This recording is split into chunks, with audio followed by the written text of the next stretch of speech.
اب جب یہ سمجھ گئے اور میری گفتگو اس پہ ہو گئی کہ معاشرت کا مقام بقائے باہمی کا تعلق انسانی سوسائٹی میں کیا ہے، تو اب تصوف پہ آئیے، کیونکہ ان ساری دونوں چیزوں کو تصوف سے ریلیٹڈ کر کے دکھایا گیا ہے کہ بقائے باہمی اور بھائی چارہ اور تصوف، بقائے باہمی اور بھائی چارہ کا انسانی سوسائٹی میں جو مقام ہے یہ جب سمجھ میں آیا تو اب ایک تمہید میری تصوف کے حوالے سے، یہ تصوف کیا ہے؟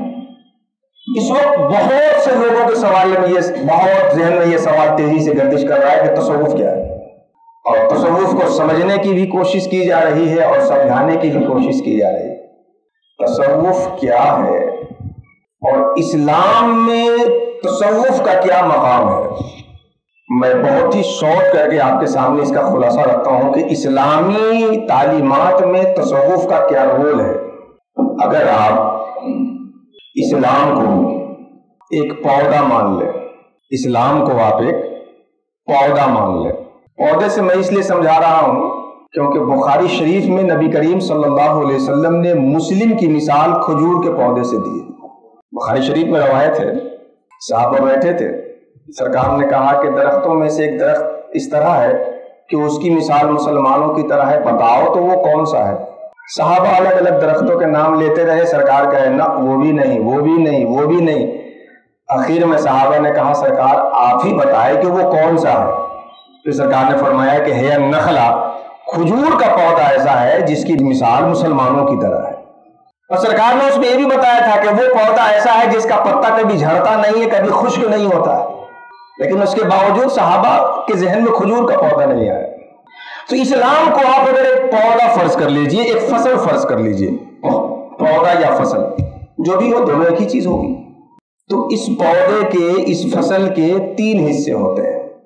فصل اور پودے کا ایک حصہ وہ ہے جو بیج کی شکل میں ہے، جو زمین کے اندر رکھا جاتا ہے۔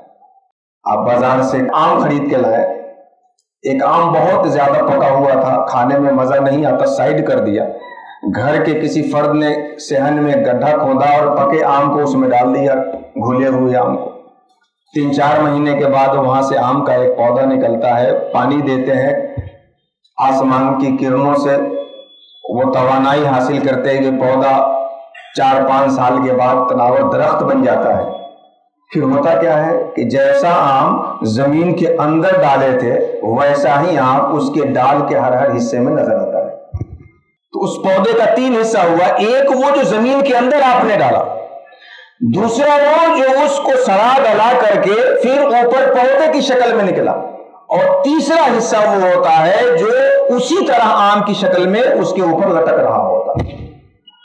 تو اسلام کے بھی 3 حصے ہیں دین اسلام کے، ایک وہ جو بیج کی طرح ہے جس کو آپ کے قلب کے زمین میں رکھنا ہے، اور وہ ہے عقیدہ، ایمان۔ دوسرا حصہ دین اسلام کا وہ ہے جو پودے کی طرح ہرا بھرا ہوگا، اور وہ ہے عمل جو آپ کو سر سے لے کے پاؤں تک پورے جسم سے انجام دینا ہے۔ اور تیسرا حصہ دین اسلام کا وہ ہے جو پودے اور کے پھل کی طرح ہے، اس کے نتیجے کی طرح ہے، وہ ہے تصوف، جو اخلاق و آداب کی شکل میں آپ کے وجود پہ مرتب ہوتا ہے۔ تو تصوف کا مقام اسلامی تعلیمات کے اندر اور دین اسلام کے اندر تصوف کا وہی مقام ہوا جو پھل کا مقام پودے کے اوپر ہوتا ہے۔ پودے کا ایک حصہ جو زمین کے اندر ہے، اسی کی کرشمہ سازیوں سے پھل بن رہا ہے، پودے لگ رہے ہیں، شاخیں نکل رہی، وہ اندر ہے۔ پھر اس بیج سے پودا بنا، تناور درخت بنا، اور پھر اس میں پھل لگتا ہے۔ تو دل میں عقیدہ اور ایمان اور اللہ پہ یقین ہونا چاہیے، جوارے سے، جسم کے ہر حصے سے اس کے مطابق کام ہونا چاہیے، اور پھر اس کے اخلاق و آداب کی شکل میں اس تصوف کو انسان کے وجود میں ہونا چاہیے۔ تو تصوف کا مقام اسلامی تعلیمات میں اور اسلامی دین اسلام کے اندر وہ وہی ہے جو پھل کا مقام پودے کے وجود میں ہوتا ہے۔ ڈاکٹر اقبال نے بڑی اچھی ترجمانی کرتے ہوئے اس کو کہا کہ یقین محکم، عمل پیہم، محبت فاتح عالم۔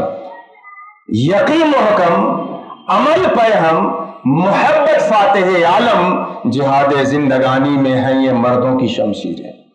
یقین محکم عقیدہ،